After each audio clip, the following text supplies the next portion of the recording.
was reading some about the Islamic past. In the 7th century, when there was a golden era of the Islamic civilization, you have libraries, we have tens of thousands and hundreds of thousands of books. In fact, in that age, in the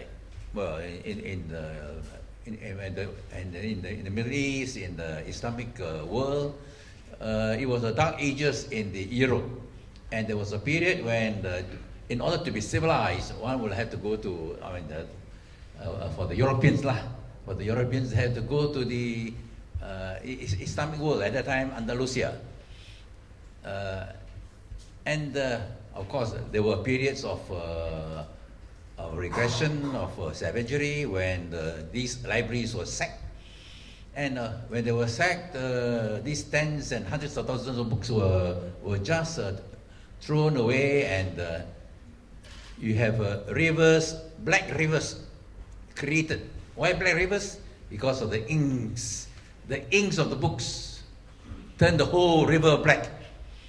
Those are the period when the whole country are thrown back to savagery, a savage and uncivilized past, when there's no soul. So I think we must never give up our soul. And I'm reminded of this, not only of the 1 hour that was caught in this traffic jam, but what happened in Parliament today. We seem to be entering a dark age. And I don't think history will be very kind to this present batch of, to the present Parliament. Never mind about members of Parliament, to the present batch, the present Parliament.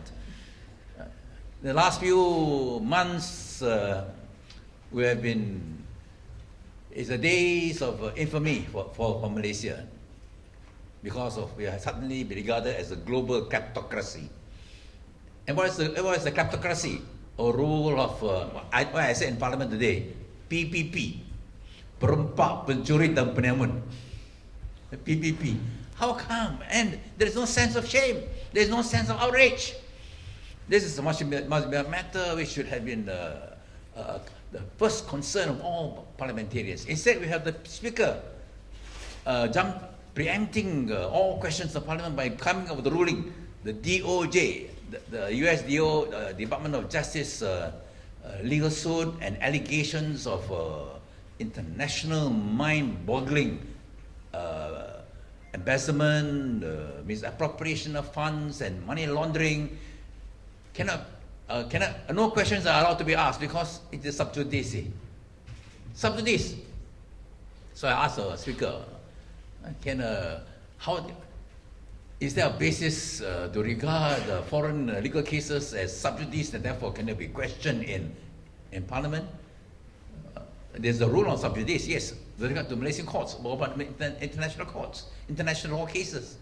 So not only that, I think this is I don't know whether the Speaker has read the 136 page, as good as indictment of kleptocracy in Malaysia.